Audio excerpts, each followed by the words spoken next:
खौफ सिर्फ सच्ची हादसा है। डरना आपके ऊपर है। इधर कहानी नहीं, सिर्फ हकीकत सुनाई जाती है।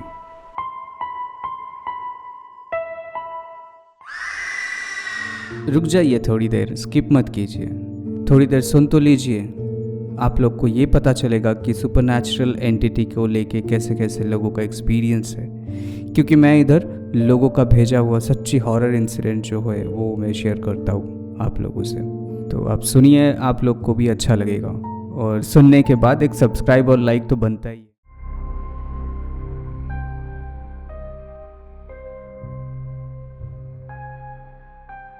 हेलो एंड वेलकम एवरीवन, खौफ की 55 नंबर एपिसोड पे मैं नील, आप लोग का स्केरी दोस्त, फिर से एक बार स्वागत करता हूँ सच्ची हॉरर हादसा पे। आज है ब्लैक मैजिक फ्राइडे। हर सोमवार, बुधवार, गुरुवार और शुक्रवार की रात, खौफ की रात, ठीक रात 9 बजे। आप लोग को फिर से एक बार मैं याद दिला देता हूँ कि हमारे इधर रियल हॉरर इंसिडेंट शेयर करने से आपको मिल सकता है खौफ की टीम की तरफ से अच्छे गिफ्ट्स, जिनका इंसिडेंट में सबसे ज़्यादा लाइक आएंगे, व्यू आएंगे या कमेंट आएंगे। महीने के एंड में मैं उनका नाम बताऊंगा और फिर उनको हमारे खौफ की टीम की तरफ से गिफ्ट्स भेजा जाएगा। कुछ लोग ऐसे होते हैं कि जिनको ये तरीका तो मालूम होता है कि कैसे काला जादू करके बुरी शक्ति को लाया जाता है, पर ये नहीं मालूम होता है कि उसको वापस कैसे भेजा जाए। फिर मुसीबत में वो भी पड़ते हैं और साथ ही साथ दूसरे को भी मुसीबत में डाल देते हैं। जी हाँ, आज का एक हादसा ऐसा ही है कि बुरी आत्मा को बुला तो लिए थे, लेकिन इतना महंगा पड़ गया था कि उसको वापस भेजने के लिए बहुत मेहनत करना पड़ा। ये हादसा हमें भेजा है मीना कुमारी जी ने, बिहार के पूर्णिया से। ये हादसा उनके दोस्त जो थे काजल, उनके साथ ही हुई थी, और मीना जी अपने दोस्त काजल को इस मुसीबत से बचाई थी, तो इसलिए उनको पूरा डिटेल्स मालूम है, इसलिए उन्होंने हमारे साथ शेयर भी किए हैं। तो काजल जी ने एक बार क्या हुआ कि कहीं से आत्मा बुलाने की तरीका सीख के घर पे आके आत्मा बुलाने की प्रक्रिया किए। तो प्रक्रिया करने के लिए उन्होंने कहीं से 4-5 कैंडल जलाए और एक मरा हुआ इंसान का खोपड़ी की कंकाल लेके आए, और बाकी के जो भी सामग्री थे वो सब जुगाड़ करके प्रक्रिया चालू किए। और जिसमें और भी एक चीज़ था कि उनको सिखाया गया था कि एक किताब है, उसमें जो मंत्र है वो भी पढ़ना है। तो बहुत देर तक वो किताब पढ़ने के बाद अचानक से एक तेज़ हवा का झोंका आया और चारों ओर धुआं से भर गया।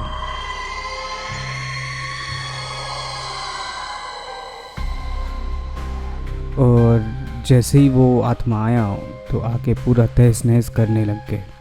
तो ये देख के काजल जी तो बहुत डर गए और उधर से कैसे भी करके उठ के भाग गए, लेकिन उससे कहाँ क्या होने वाला था, वो आत्मा छोड़ने वालों में से नहीं था। तो काजल जी डर डर के रात को अपने घर में जाके, अपने रूम में जाके सो जाती है, और वो आत्मा आधी रात को काजल जी के सामने आता है और आके ज़ोर ज़बरदस्ती करने लग जाते हैं। और ऐसा रोज़ हर रोज़ रात को यही हो रहा था कि काजल जी के साथ रोज़ रात को आधी रात को आके वो आत्मा ज़बरदस्ती करता था। तो एक दिन क्या हुआ कि मीना जी अपने दोस्त काजल जी के घर गए थे और एक ही साथ सो रहे थे। तो आधी रात को अचानक से मीना जी को कहीं से ठंडा सा हवा का महसूस हुई। तो उनको लगा कि शायद कहीं से ठंडा हवा आ रहे होंगे, तो चादर ओढ़ के दूसरी साइड घूम के सो गई। तो थोड़ी देर बाद किसी की कराने की आवाज़ आने लगी। तो मीना जी को लगा कि कौन करा रहा है इतने रात को। तो जैसे ही पीछे मुड़ी तो देखी कि कोई एक साया जैसी काजल जी के ऊपर चढ़ के ज़बरदस्ती कर रहा है।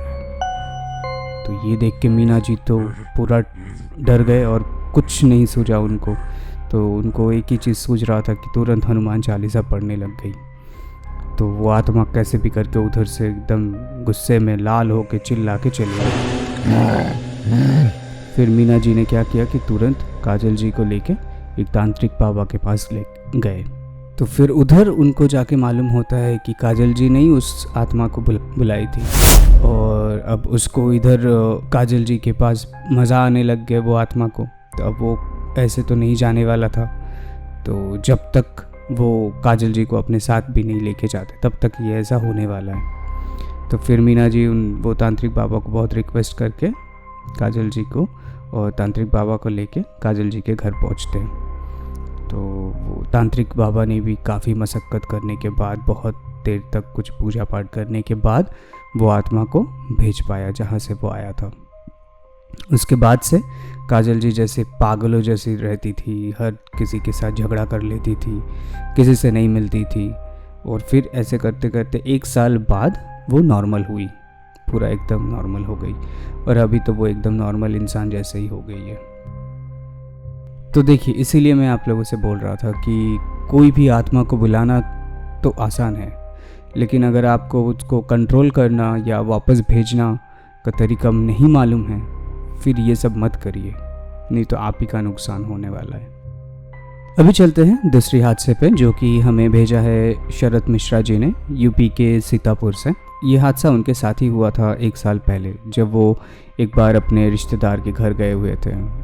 तो मुरादपुर, जो कि सीतापुर से थोड़ा सा दूर एक गाँव है, उधर गया था।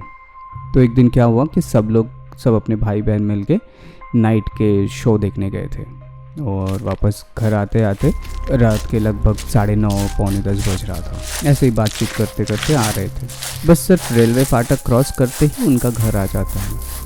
तो वो लोग जब फाटक के ऑलमोस्ट पास पहुँचे तो देखे कि एक लड़का लेटा हुआ है ट्रैक पे, जैसे कि वो मरने की या सुसाइड करने की कोशिश कर रहा है। तो तुरंत सब लोग दौड़ के गए उसको, तो वो लड़का को उठाए और उसको उठा कर जो भी था उन लोग के साथ खाने पीने का कुछ सामान तो उसको खिलाया पिलाया। फिर पूछने से पता चला कि वो इसलिए मरने जा रहा था क्योंकि उसको कोई पसंद नहीं करता है और गांव में उनको घुसने तक भी नहीं देता है। तो उसको लेके तुरंत वो लोग पुलिस स्टेशन में जाते हैं और पुलिस को बोला कि ये लड़का सुसाइड करने जा रहा था, तो ये आप लोग इनको कस्टडी में रखिए और सुबह तक छोड़ दीजिए। तो पुलिस वाले ने बोला कि कौन सा लड़का, किसका लड़का, यहाँ पे तो कोई लड़का नहीं दिख रहा है। तो सब ने बोला कि ये लड़का जो हमारे साथ है, इनको ही अंदर रखना है। तो फिर पुलिस ने उनको बोला कि मजाक बंद करो और अपने अपने घर चले जाओ, नहीं तो सबको अंदर डाल देंगे। तो सब लोग थोड़ा सा हैरान परेशान हो गए थे कि इतना बड़ा सा लड़का पुलिस को नहीं दिख रहा है। फिर वो लोग उस लड़के को लेके जैसे ही जाने वाले थे तो एक कांस्टेबल आया और पूछा कि इतने सारे बच्चे यहाँ पे इतने रात को क्या कर रहे हैं। तो किसी ने उनको बोला कि ये लोग कुछ एक लड़का को लेके आया था और बोल रहा था कि वो लड़का रेलवे ट्रैक पे मरने के लिए गया था। तो वो कांस्टेबल दौड़ के आया और उन लोग को बोलने लगा कि कभी भी आगे से ऐसा दिखे तो उसका साथ कभी मत देना, क्योंकि वो एक जिंदा लाश है, हमेशा ऐसा करता है। अगर 4-5 लोग रहता है तो उसे पुलिस स्टेशन लेके जाते हैं या फिर कोई दुकान पे लेके जाते हैं, लेकिन कोई अगर अकेले है तो उसको तो नज़दीकी तालाब या तो फिर कोई कुएं के पास लेके जाके धक्का दे देते हैं। फिर तो सब लोग डर डर के घर पहुँचे और कभी भी उस रास्ते से नहीं गए। तो ऐसा इंसिडेंट पहली बार हमारे पास आया है, क्योंकि ऐसा हादसा एकदम पूरा नया है। और आप लोग भी ध्यान रखिए कि कभी भी किसी भी अनजान आदमी हो या औरत हो, क्योंकि जब उनका हरकत आपको उसकी तरफ खींच रहा है तो और टाइम भी देख लेना चाहिए कि किस टाइम पे वो लोग बुला रहे हैं, कि ऐसा आ रहा है, तो थोड़ा संभाल के रहिएगा। तो मीना जी और शरद जी, आप दोनों को बहुत बहुत धन्यवाद कि हमारे साथ ऐसा रियल हॉरर इंसिडेंट शेयर किए हैं। और आप भी आपके साथ कोई भी रियल हॉरर एक्सपीरियंस है या फिर किसी से आप सुने हैं, वो भी हमारे साथ आप लोग शेयर कर सकते हैं। हमारे साथ शेयर करने के लिए आपको सिर्फ व्हाट्सएप करना है। हमारा व्हाट्सएप नंबर है 7738596725। यहाँ पे आप लोग इंसिडेंट लिख के भी भेज सकते हैं या फिर वॉइस रिकॉर्ड करके भी भेज सकते हैं। अगर आप चाहे ईमेल पे भी आप लोग हम लोग को शेयर कर सकते हैं। हमारा ईमेल आईडी है share.trueincident@gmail.com। या फिर आप लोग चाहे तो फेसबुक पे भी जाके हम लोग के साथ आपका जो हॉरर इंसिडेंट है वो भी आप शेयर कर सकते हैं। हमारा फेसबुक पेज का नाम है KHAUFF_F, इसमें K कैपिटल और F कैपिटल। और इंस्टाग्राम पे भी आप चाहे तो भेज सकते हैं। हमारा इंस्टाग्राम का पेज का नाम है KHAUF.FF, ये पूरा ही स्मॉल में। तो अगर आप नए हैं तो प्लीज़ लाइक कीजिए, शेयर कीजिए, सब्सक्राइब कीजिए और कमेंट भी कीजिए। और जाते जाते बेल आइकन को भी प्रेस कर लीजिएगा ताकि हर सोमवार, बुधवार, गुरुवार और शुक्रवार की रात के ठीक 9 बजे सबसे पहले आपके पास नोटिफिकेशन जाए।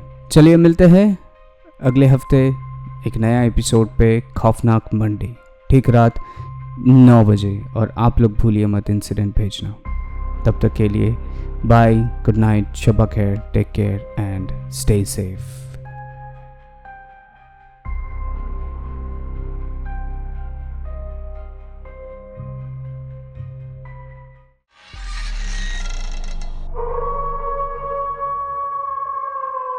खौफ सिर्फ सच्ची हादसा है, डरना आपके ऊपर है।